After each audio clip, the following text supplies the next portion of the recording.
Paris 1908. A city of boulevards and bells of cafes, where voices braided into a tapestry of gossip and philosophy of ateliers, where the afterglow of Impressionism faded into stranger colors. In a home marked more by instruments and notes than by chandeliers, because science, not ceremony, measured the hours there. A daughter was born to Conrad and Pauline Schlumberger. He was an inventor who listened to the earth with wires and mathematics.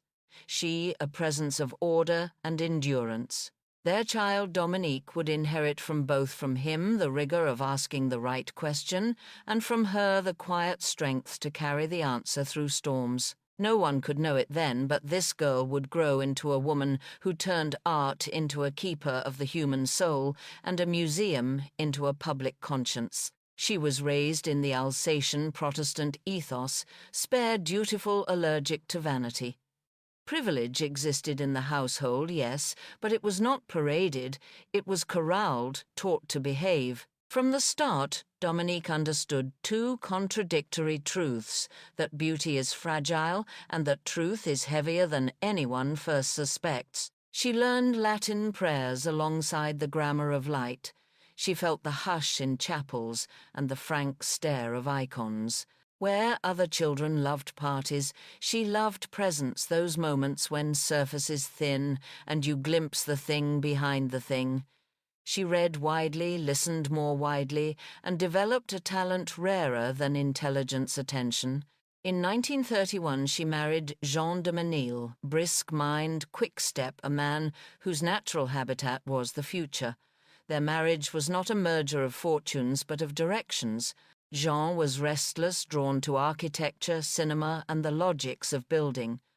Dominique was contemplative, yet fiercely decisive, drawn to the unmarketed radiance of artworks that seemed to breathe. Together they began to collect not trophies but touchstones. A Byzantine cross whose gold had been handled soft by centuries of lips, an African mask still sounding of ritual, a surrealist collage that turned dreams into questions. She did not collect to own. She collected to listen. Then the century broke in half. Fascism spread its cement over Europe, the air filled with marching and lies. The de Menils chose exile. They crossed the Atlantic with their children and griefs and convictions, and arrived not at the center of culture but at its apparent margins, Houston, Texas. An oil city, pragmatic Protestant, rising straight up from the prairie with a kind of athletic certainty, a place where museums were few, galleries smaller still, and modern art an accent many did not understand. Exile clarifies, it strips and sharpens. In Houston, Dominique did not create a salon, she created a sanctuary, one where difference did not merely coexist, but conversed.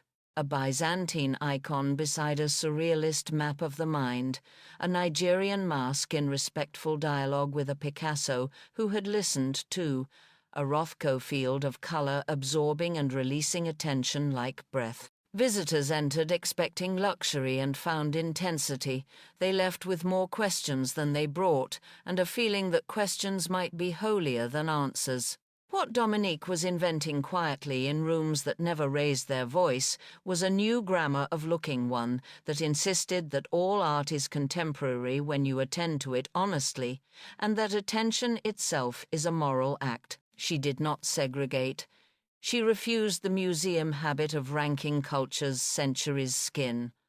Her juxtapositions were not provocations for their own sake. They were recognitions. She believed the sacred is not a style, but a depth, and that depth can reside in an icon's gold, a mask's wood, a photograph's silver, a canvas's color. To hang them together was not to confuse categories, but to correct them. The city watched. Some admired, some bristled. Houston's wealth wanted art to flatter the dinner hour, not to interrogate it. But history, especially American history, was interrogating itself. The Civil Rights Movement asked the country whether it believed its own scriptures. Dominique did not pretend neutrality. Neutrality, she would say, is the velvet glove of complicity. She funded photographers who dignified black life instead of extracting it. She supported pastors and professors who argued that segregation was a blasphemy against the image of God. She invited those conversations into her home.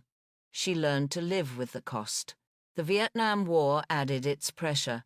Rockets rose from pads to moonlight. Body bags returned to kitchen tables. Houston's industries were braided into the war effort. Against that braided certainty, Dominique and Jean hosted a different weave. Scientists, seminarians, artists, and activists at one table, practicing a citizen liturgy of doubt and hope. Art did not distract from politics. In her house, art taught politics how to see. Then came Mark Rothko. The paintings hardly pictured anything, and yet they showed almost everything. Fields of colour as large as weather hues that swallowed and yielded the eye by turns, edges that hovered like thresholds. Standing before them, Dominique recognized a form of prayer that had no creed, but still had faith. She and Jean imagined a room where those canvases could do their work without being asked to behave like pictures. Not a church, not a museum, a chapel. The idea was unreasonable and exactly right. Philip Johnson sketched and argued. Rothko balked at theatrical geometry. The project changed hands. Grief arrived early. Before the building was complete, Rothko ended his life. Dominique's sorrow did not harden into monumentality.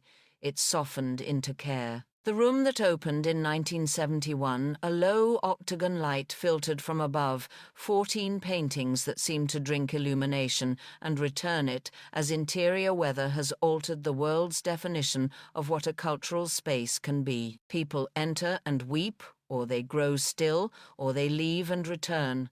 One learns there that silence is not the absence of speech, but the presence of meaning. The Rothko Chapel is an argument made without sentences. It proves that art can hold a public together without telling them what to think.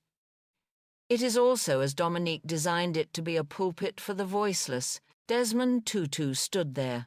The Dalai Lama, Jimmy Carter, mothers whose children were taken by state or hunger, activists whose only armor was truth. The chapel taught Houston that listening is a civic act. But a chapel by design is a concentrate. Dominique wanted a landscape. The collection had outgrown crates and memory. It needed a neighborhood. She commissioned Renzo Piano not to build a temple, but to plant a field of quiet buildings, white clapboard, modest-scale louvers that sifted the Texas sun into kindness. In 1987, the Menil collection opened as if it had always been there, like a sentence you suddenly realize you've been saying your whole life. Admission was free. Labels were accurate, but not bossy. Rooms were sized like confidences. The sequence did not flatter pedigree. It asked for humility. A reliquary and a surrealist collage could share a wall because reverence and risk have always shared a spine. Here, the museum ceased to be a warehouse for valuables and became a school for seeing. It argued not with polemic, but with light, that dignity is indivisible. Here, a visitor could feel their own mind change temperature and their own breath slow. Here you learned that to look well is already to act justly, because justice begins in granting the other their full reality. Dominique curated with conscience. She did not pursue blockbusters. She pursued awakenings. She made rooms for artists shut out of grander rooms. She asked exhibitions to be more than events. She asked them to be testimony. She was allergic to institution speak and to the philanthropy of self-congratulation. When donors wanted their names louder than the art, she shook her head. When a show courted sensation without substance, she cut it cleaner and truer. Her standard was not attendance but attention, not market heat, but moral temperature. And audiences responded, students finding a third place that wasn't a mall or a sanctuary, but somehow both, elders returning weekly to practice the medicine of silence, neighbors who had never been told they belonged in a museum learning that they did. Her reach lengthened beyond Houston's grid. With Jimmy Carter, she established the Carter Menil Human Rights Prize, because prizes redirect light.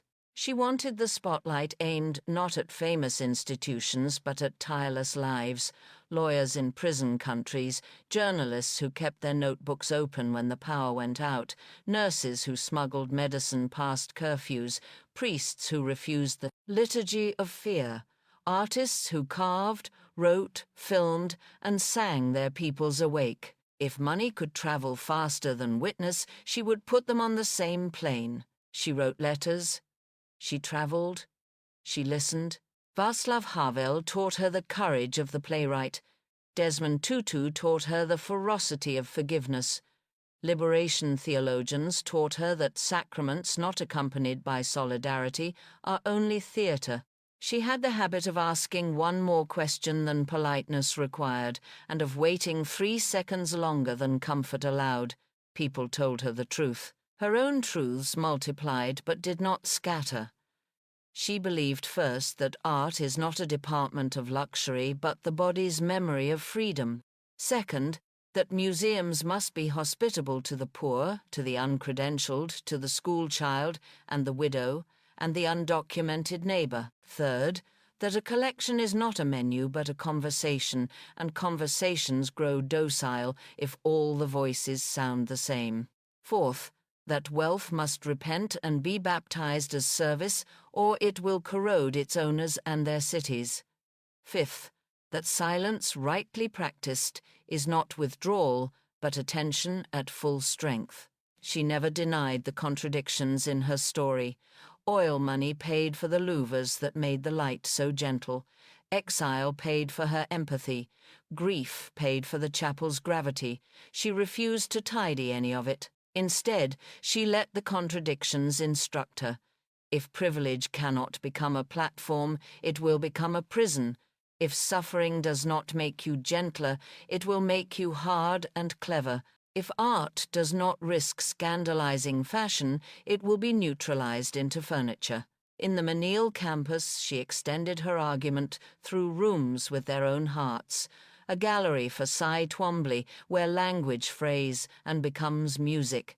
A home for Byzantine frescoes rescued from destruction, because sometimes the ethics of display begin with smuggling what is holy out of harm's path, and end with returning it when safety is real. Outdoor spaces that did not preen grass, that carried the burden of quiet footfall oaks that sermonized in shade. Students came. So did curators suspicious of modesty, and donors suspicious of free admission. Many left converted. The building itself was an essay against swagger. It insisted be clear, be kind with the sun, be slow, be low to the ground, be porous to the neighborhood, be as precise as a prayer without making a spectacle of reverence. In an era when museums were hired to be skyline jewelry, this campus elected to be a lung. Her last decade did not diminish her ambition. It purified it. She spoke more often about responsibility than about art, and then you realize the words were synonyms. Responsibility is just art practiced in public. She worried about what would happen when she was gone, not about the prestige of her name, but about the thyroid of her institutions. Would some future executive flatten the juxtapositions back into categories? Would fashion dress itself up as relevance? Would the free door start charging? She built guardrails into governance and culture boards that understood the mission, policies that protected openness. A fierce memory in staff who had learned their craft by watching her walk slowly through a room and take 2 minutes with an object everyone else gave 6 seconds. When she died at the end of 1997, Houston discovered that a city can feel orphaned without losing its mother tongue. The chapel did not close its eyes. The museum did not raise its voice. They both kept doing what she had trained them to do: hold space, keep faith with attention, tell the truth about the human, resist the glamours of spectacle and despair alike. Artists remembered a patron who did not shop for them but stood with them. Activists remembered a friend who did not schedule their urgency but amplified it. Pastors, rabbis, imams, monks, and non-believers remembered a woman who believed in sanctuaries without gatekeeping. What remains now is more than legacy. It is a method. The method starts with how one enters a room, unhurried, curious, and emptied of pretense. It continues with how one arranges a room so the eye must travel across time and culture without the crutch of superiority. It continues with how one uses a room to host vigils when the city is bleeding, lectures when the city is confused, celebrations when the city remembers how to be kind. It ends nowhere because conscience does not end. On numerous afternoons, a visitor will sit in the Rothko chapel and experience a physics of tenderness. The dark panels are not black. They are a deep grammar of color that memory recognizes before language does. People cry there not because they are sad, but because they are permitted to be human without performance. They leave steadier. Later that day, the same visitor might step into a Menil gallery and discover an African mask whose dignity is older than their country, a medieval crucifix that insists suffering can be transfigured but not denied a surrealist assemblage, that greets their anxious century like a mirror that does not flatter and therefore can finally help. They will walk back into Houston light feeling unusually usefully awake. Dominique called that awakening the point. Beauty divorced from justice turns narcotic. Justice divorced from beauty turns thin and cruel. Put them in one room and ask them to share the same light, and citizens come out. Citizens, not consumers, not fans, not followers. Citizens whose senses have been educated toward patience and whose hearts have been sobered toward courage. If a museum cannot do that, it is only an expensive closet. The Carter Menil Prize continues to redirect the spotlight. Names you have not heard become names you cannot forget. Small organizations with ragged budgets prove again that the human is larger than the state. The prize ceremonies never feel like galas, they feel like baptisms. People leave damp with purpose. Meanwhile, the Menil neighborhood is a proof of concept that resists datafication. Property values rise, of course, but the more important measure is unmeasurable, a radius of kinder walking, children who grow up with the instinct to lower their voice in a room because the room is telling them the truth. Couples who visit not to check a box but to catch their breath. Elders who find a bench that gives back strength. Dominique's argument with the world has aged well. Museums still flirt with spectacle. Boards still use galleries to launder reputations. Markets still mistake price for significance. Yet the chapel and the collection keep offering a different economy of attention, of courage, of humility. They are not antidotes. You cannot live inside them forever, but they are inoculations. They teach the body how to recognize the virus of indifference and how to refuse infection. If you were to translate her life into a small set of sentences, they might be these: look longer, arrange mercy, spend your privilege until it turns into neighborliness, never confuse the quiet with the weak. Learn the names of the people whose names never appear on the museum wall. Hang a mask beside a master to cure yourself of arrogance.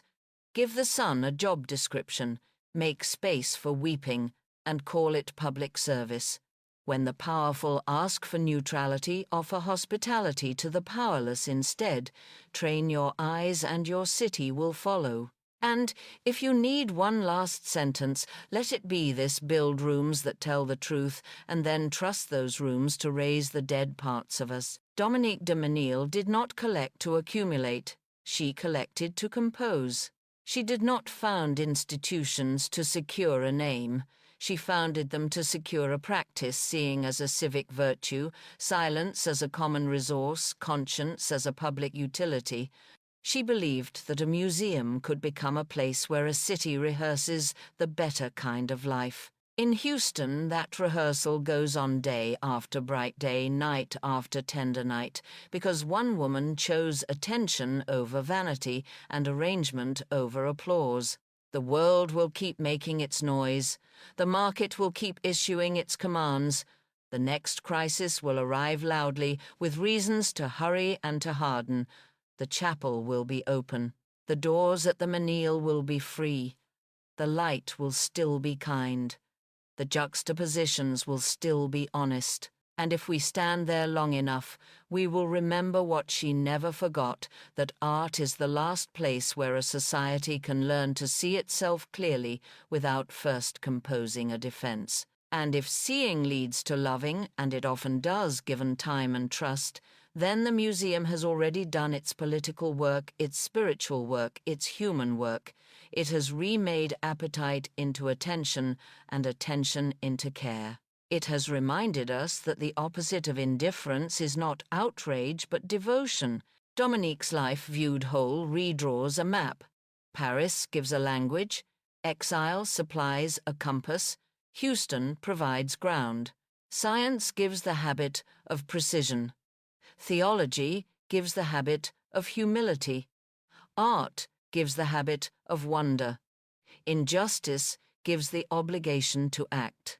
She braided those habits into institutions that do not behave like monuments. They behave like teachers. So return as often as you can. Sit until the color begins to speak. Walk until the sequence begins to make a sentence you can carry home. Bring a friend who has never been told they belong in a museum. Let the room do the telling. Practice the liturgy of the unhurried look. When you leave, let your next errand be gentler than it would have been. This is how a museum becomes conscious, not by scolding, not by dazzling, but by cultivating the human appetite for reality and then refusing to betray it. And if you must name her legacy in one image, choose this. A visitor who did not expect to be moved, sitting in a quiet room in a busy city, breathing more slowly than usual, startled to find themselves forgiven, then standing, walking out into the light and deciding without drama, without slogan, to be braver and kinder than the afternoon required. That is a good day for a museum. That is a good day for a city. That is the day Dominique spent her life preparing. Imagine walking into the icon room at Hillwood. Gold shimmers in the light enamel, seems to breathe. On their pedestals, 2 imperial Fabergé eggs gleam like punctuation marks in a long story about time, power, and will. How did these treasures, once the pride of the Russian court, end up in a Washington mansion? And how did one woman born into American industry transform herself into the guardian of an exiled empire's art? Her name was Marjorie Merriweather Post. To many, she was simply the serial heiress daughter of C.W. Post, who built Postum into the foundation of General Foods. She was born in 1887, raised in wealth and destined to be one of the richest women of her time. But Marjorie's legacy is not only measured in dollars or company shares. Her true argument was visual. She chose to let her life be written in porcelain gold and enamel in rooms filled with objects that told the story of vanished courts and displaced empires. The turning point came in the late 1932. Her third husband, Joseph E. Davis, was appointed United States ambassador to the Soviet Union. That meant Marjorie was living in Moscow during one of history's strangest transactions. The Soviet government, desperate for foreign currency, began selling off the treasures of the Romanovs. Palaces were emptied. Icons, silver, enamels, jewelry, all stripped from churches, aristocratic mansions and imperial storehouses were quietly placed on the market. For most foreigners, these objects were curiosities. For Marjorie, they were destiny. She had already trained her eye on French decorative arts, collecting Sèvres porcelain and 18th-century treasures. When she saw the Russian objects, she recognized their quality instantly. This was not random shopping, it was a strategy. She had access through her diplomatic position. She had timing buying at the very moment masterpieces were set in motion, and she had taste, the ability to see how Russian craftsmanship echoed and rivaled the French. Piece by piece, she brought them home.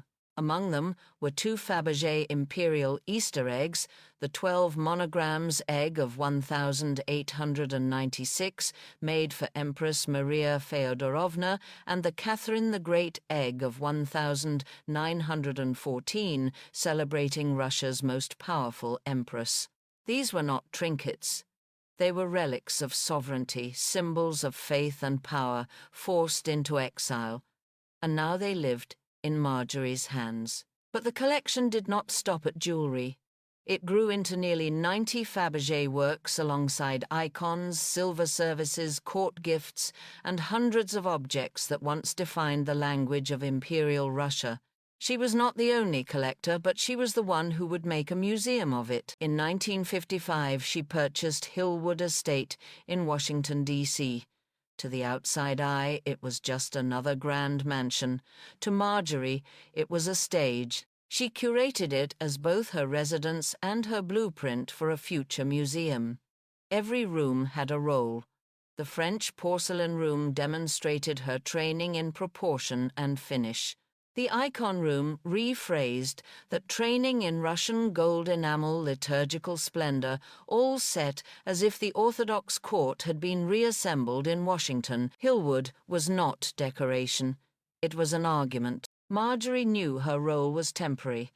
She believed herself a custodian, not an owner. Her plan was to give Hillwood to the Smithsonian to ensure it would live on as a museum. When that arrangement failed, her foundation stepped in. In 1977, 2 decades after she purchased the estate, Hillwood opened to the public.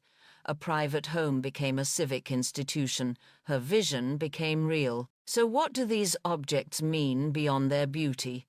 They tell us about the mechanics of power, a government selling its past, dealers translating value across borders, collectors anchoring displaced culture in new settings. It is soft power in reverse. Not a nation sending art abroad, but a citizen creating a stage so exiled culture could still be seen. The lesson is clear. Timing is leverage. When history releases its treasures, someone must preserve them before they vanish. A house can be a museum. When designed with intention, rooms can argue, not just decorate. And most importantly, collections reach maturity only when the front door opens. A treasure hoarded is a story silenced. A treasure shared becomes a story retold. Stand again in the icon room. Look at the Fabergé eggs glowing under glass. They are not just art objects. They are markers of diplomacy, commerce, and taste. They chart a journey from the palaces of St. Petersburg through the storerooms of the Soviet state, across the Atlantic, and into a Washington mansion where the public can still see them today. Marjorie Merriweather Post did not simply buy, she built. She built a house, a museum, and above all, a promise that the treasures of an empire would not disappear into private vaults. That beauty, even when torn from its homeland, could still speak. And that one woman's vision could turn exile into permanence. Pause, soft close. In the shimmer of enamel and gold, in the silence of Hillwood's rooms, her promise still stands. War closes galleries. Artists scatter. One woman chooses to go against the current by when the crowd flees. New York. 1942. Venice. 1949. From a small gallery to a palazzo on the Grand Canal. Taste turns into power. A private collection turns into a legacy. This is the story of Peggy Guggenheim. At the end of this story, You'll take away 3 things: buy against the tide, build a runway for talent, and turn place into soft power. Peggy grows up between New York, Paris, and London. Her living room is an art salon. Ideas move faster than the ink can dry. Early comes a life cut. Her father dies on the Titanic.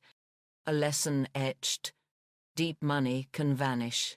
Taste, if right, remains. From then on, she chooses the new. Even when the room rolls its eyes, Europe falls into war. Borders close. Many collections are sealed. Peggy does what few dare. She buys in chaos. She helps artists reach America, gives them oxygen to keep creating. One name enters her program, and her life, Max Ernst. A master of surrealism.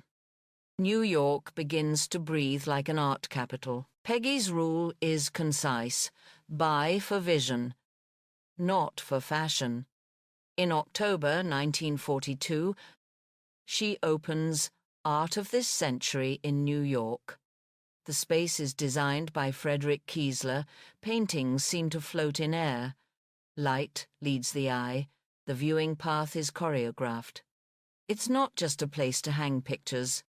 It's a stage for a new language. Then comes the bet that splits the crowd: Jackson Pollock. Most say, I don't understand. Peggy pays a monthly stipend so he can paint full-time. She gives him a solo exhibition in 1943. She places the bet before consensus appears. To take off, you need a runway. And Art of This Century is that runway. The war recedes. Europe reopens. In 1948. The collection appears at the Venice Biennale. In 1949.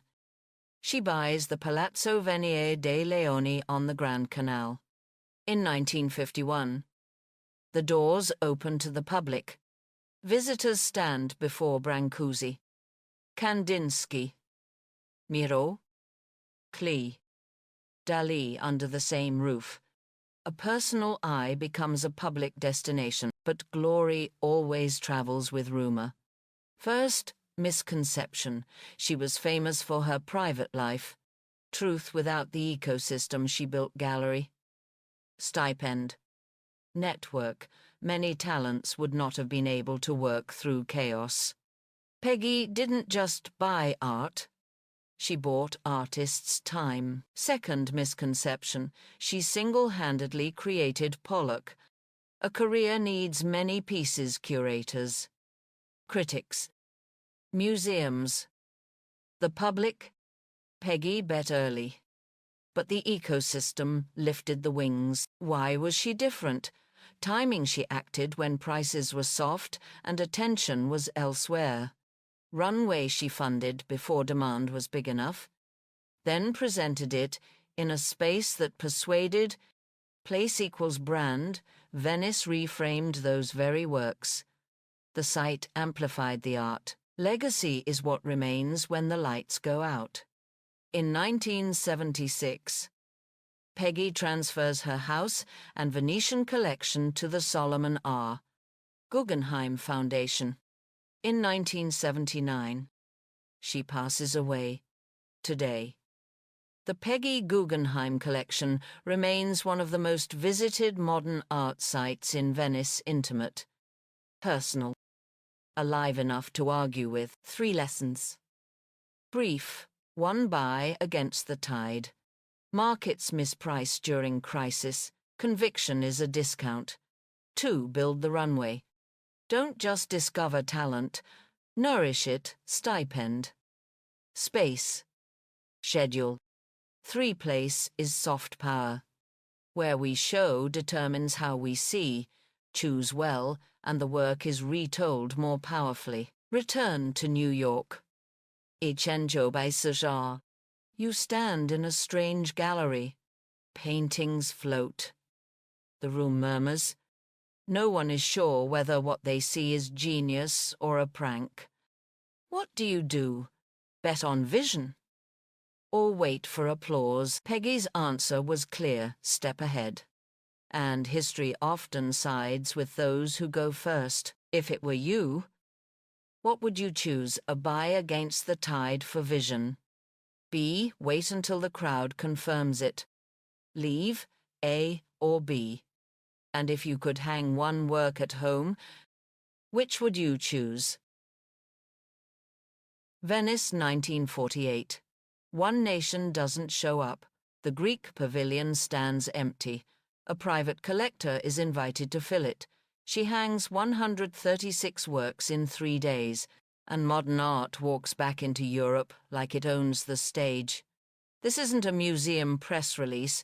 This is Peggy Guggenheim. What you'll take away: how she turned a vacancy into a victory, how design became persuasion, and why place, not just taste, can change the read of art. Before the doors open, rewind a few years, Paris 39 to 40. Peggy sets herself a rule: buy a picture a day. Cubists, surrealists, the unfashionable, the urgent. It isn't just collecting. It's salvage and a plan. The plan says, when the room is ready, be first through the door. The room is Venice. After the war, the Biennale returns. Pavilions expect safe choices. Then Rodolfo Pallochini makes a call: use the empty Greek pavilion, show the present tense. Peggy says yes. She brings the new with no apology: Brancusi and Kandinsky beside Miro and Klee. Early abstraction and surrealism. And a young American language Europe has barely heard pronounce itself. It's not nationalism. It's proof of life. For the build, she partners with Carlo Scarpa. Not a decorator, an architect of how you encounter a picture. Scarpa sketches routes, sightlines, heights. A Mondrian anchors a wall. Other works climb around it. Some pieces hang in corners, heresy then common sense now. Frames float. The gallery breathes. You don't walk past a row of rectangles. You climb a conversation, and the city watches. Critics file dispatches. Crowds queue. Someone calls it like popping a bottle of champagne after years of calling this art-degenerate Europe, suddenly sees it alive again. The scandal isn't the bodies or the colours. The scandal is clarity. Does a private eye belong in a national pavilion in 48? That's the question. Peggy's answer is blunt. If the nation won't introduce the future, I will. She is not there to flatter flags. She is there to switch on a century. Now the trick no one notices at first place. The Greek pavilion gives height and distance. Windows thresholds a cadence of rooms. Scarpa uses it all. The same painting shifts character when the architecture shifts the approach. Design doesn't just decorate. It argues. Zoom in on a corner. A Brancusi sits with a Miro. You step left, lines align. You step right, a color leaps. Scarpa is conducting. Peggy is programming. The audience is learning to look again. And outside the Giardini, Peggy is already thinking about a permanent home. In 1949, she buys the Palazzo Venier dei Leoni on the Grand Canal. 2 years later, she opens her doors free, 3 afternoons a week. A private address becomes a public habit. Venice doesn't just host art. Venice frames it. Myths pop up as they do. Anyone with money could have done that, except they didn't. Because money acquires. A patron orchestrates. A buyer fills walls. A patron builds context. Peggy's genius isn't just what she owns. It's where and how she makes you meet it. Another myth. It was all shock value. But shock ends at the door. What remains is sequence. The order you meet works in the scale. They command the dialogue that makes a Pollock red next to a Klee, or a Mondrian steady a room, while a Miro sets it spinning. This is curation as grammar. What changed after 48? Europe stopped treating the new like a rumor. Young artists saw a map and a standard. The Biennale remembered its job not to mirror consensus, but to introduce what consensus will later pretend it always loved. 3 takeaways clean. 1 occupy the empty pavilion. Vacancies are invitations. If the stage is open, step on it. 2 design is persuasion. Sightlines, height-pacing architecture, writes the subtext. 3 place is soft power. Choose the room and you choose the reading. If you had the keys to an empty national pavilion, would you install a private collection and call it the present A, take the room? B, wait for permission. Tell me A or B and which 3 works you'd hang first. New York, January 5, 1943. A sign on West 57th Street reads, "Exhibition by 31 women. It is not a slogan. It is a line in the sand." Inside, 31 voices step into the light at once. The woman who opens that door is Peggy Guggenheim. Here is what you will see. How a gap becomes a stage, how design turns into persuasion, and how a single program can move the center of gravity. Wind back 1 year, Art of This Century opens in 1942, not a white cube a stage. Frederick Kiesler suspends works so they seem to float. Light pulls the eye.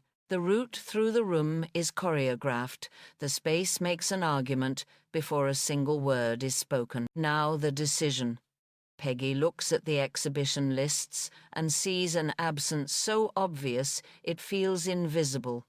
Women are there in studios and letters, but not on the wall. So she writes a sentence the city has not read before, Exhibition by 31 Women. She asks Marcel Duchamp to advise the format and selections.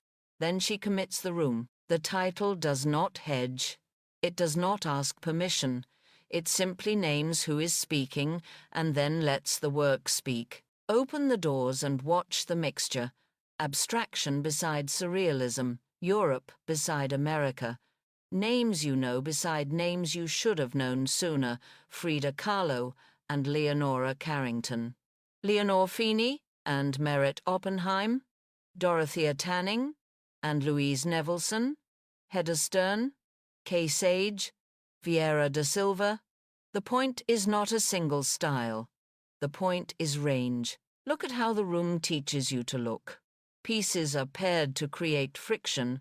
Scale shifts from intimate to emphatic. A corner becomes a hinge between ideas. What you meet is not a parade of frames, but a conversation you have to walk through. Design is doing the quiet work of persuasion. The city reacts. Some critics squint for labels. Is this a stunt? Is it a manifesto? Peggy declines the trap. She centers the work and lets the audience do the naming. Attendance rises. The list of artists circulates. A curtain that had been half drawn for decades moves a little more open. And it does not end at one night.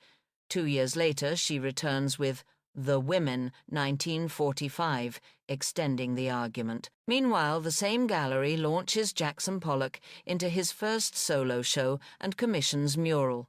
This is the method: build a runway, not a headline. Make it a program, not an exception. Why does this matter now? Because habits outlive evidence. Institutions repeat what they have already seen. Peggy's move breaks a loop without breaking the audience. She uses the tools of a patron money space schedule and aims them at a gap everyone pretends not to see. She does not wait for the market to invent demand. She manufactures the conditions in which demand can hear itself. Think of what the title does to your expectations. Exhibition by 31 Women. You enter prepared for a single note. You leave with a chord.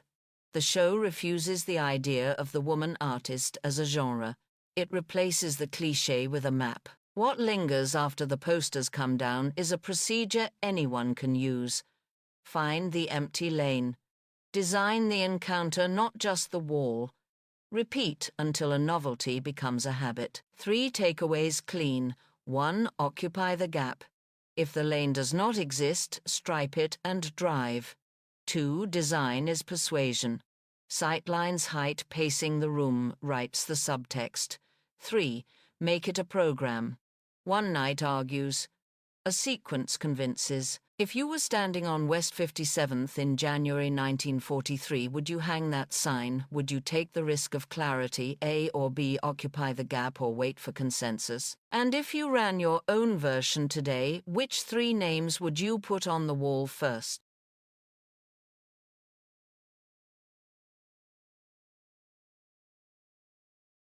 The frames are empty on purpose. They are not a failure of security or a curatorial oversight. They hang there because Isabella Stewart Gardner said the museum should remain as she left it for the education and enjoyment of the public forever. The arrangement would not be changed. Boston, March 18, 1990. Two men dressed as police officers ring the museum's side door just after 1 in the morning. Police, we're responding to a disturbance. A guard breaks protocol, lets them in, and steps away from the desk. Minutes later, the guards are handcuffed in the basement. 81 minutes after entry, the thieves are gone, taking 13 works with them in what remains the largest single property theft in the world. Here's what we'll do tonight. First meet Isabella and the museum she built. Then follow the theft room by room. Finally trace the investigation, the reward, and why the empty frames still matter. Isabella first. She was born in New York in 1840, married into Boston's Back Bay in 1860, and traveled the world after the death of her only child. Study advisors and decades of acquisitions followed. Construction began in 1899. The museum opened in 1903 under the name Fenway Court. She died in 1924, leaving instructions that the displays not be permanently altered and that the place remain open to the public forever. Now the heist. The thieves move like readers through a table of contents the museum never wrote for them. Motion sensors log their path. They head for the Dutch room. From the walls they cut Rembrandt's Christ in the Storm on the Sea of Galilee and A Lady and Gentleman in Black. They remove Vermeer's The Concert and Govert Flink's Landscape with an obelisk. They lift an ancient Chinese bronze gu beaker from a table. They take a small Rembrandt self-portrait etching from a chest. They do not stop there. In the short gallery, 5 Degas drawings and a bronze Napoleonic eagle finial vanish. In the blue room, Manet's Chez Tortoni disappears. They make 2 trips to the car and leave at 2:45 a.m. The tide guards aren't found until 8:15. A few facts to hold in your hand. Rembrandt's Storm on the Sea of Galilee is his only painted seascape gone. Vermeer's The Concert, a mid-career masterpiece, gone. The museum counts the loss in art history, and the FBI counts it in money more than $500 million in value for all 13, the largest property crime of its kind. What happened next has filled books, tips, lines, and a Netflix queue. But on the record, here is what's verified. The case is unsolved. In 2013, the FBI said publicly that the theft was carried out by members of a criminal organization based in New England and the Mid-Atlantic, and that the art traveled to Connecticut and the Philadelphia area in the years after the break-in. The museum today offers a $10 million reward for information leading directly to the safe return of the stolen works, with a separate reward for the Napoleonic finial. And the frames, they are not morbid souvenirs. They are placeholders and a promise. They remain on the walls of the Dutch room, by design symbols of a wound and a wish, because Isabel La's will forbids resetting the galleries even after a catastrophe. To understand the museum, you need to see it as Isabella saw it. She built not just a collection, but a composition, rooms as sentences, thresholds as commas, courtyards as breath. That is why the museum resists filling gaps. An addition would change the music. Keeping the frames empty preserves the key of the room. So where does the story go from here into the particulars? One path follows the objects, what makes that Rembrandt singular, why Vermeer's Concert may be the most valuable stolen object on earth, what the Degas drawings meant to the rhythm of the short gallery, Another path follows the investigation, the 81 minutes, the route recorded by motion sensors, the guard decisions, the known timelines after 1990. A third path follows the law and legacy, what a founder's will can demand, how a museum honors that demand and still operates in the present. 3 takeaways tonight. 1. A museum can be a single artwork. Gardner's will treats the whole as a composition. That is why the frames remain. 2 heists are logistics, not magic. Disguises, protocol failures, multiple trips to the car, and motion logs the story is specific. 3 rewards keep the case alive. $10 million on the table is not theatre. It is leverage for return.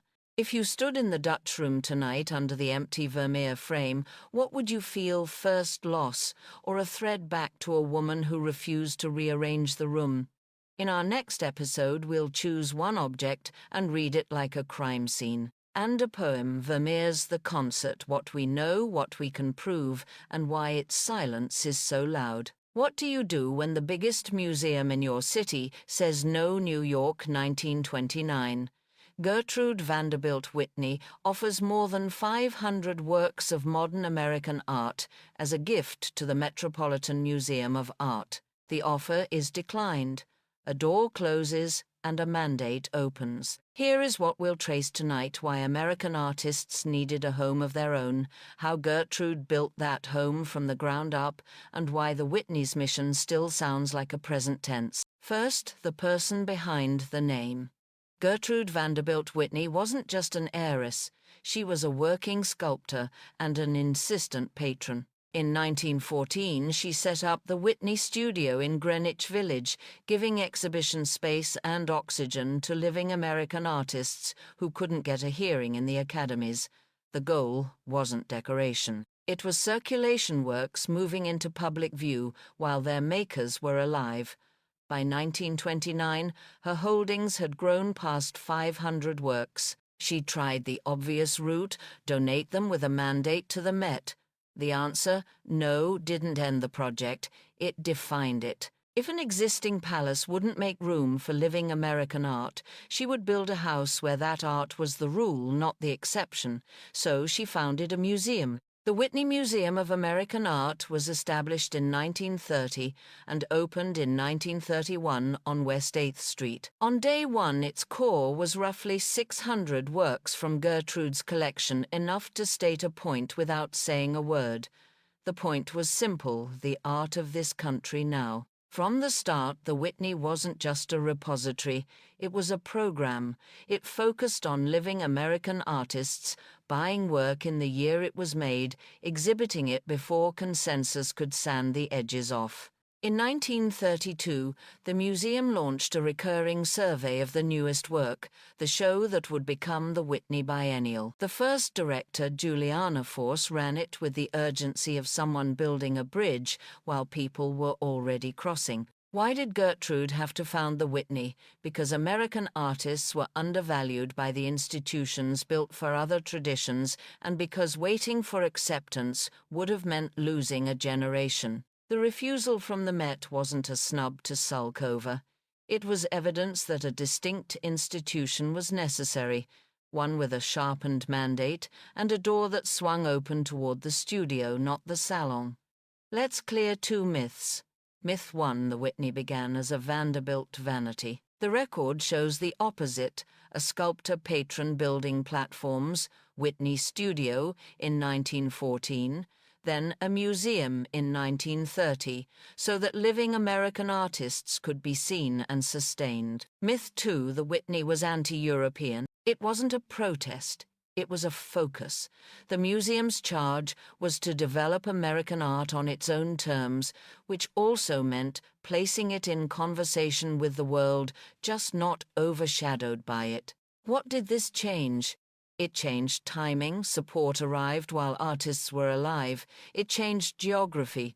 Greenwich Village, not just Fifth Avenue, became a center of gravity. It changed grammar. A museum could be written in the present tense and still hold history. Listen to the cadence of those early years: a studio in 1914, a declined gift in 1929, a museum founded in 1930, doors opening in 1931, a biennial by 1932.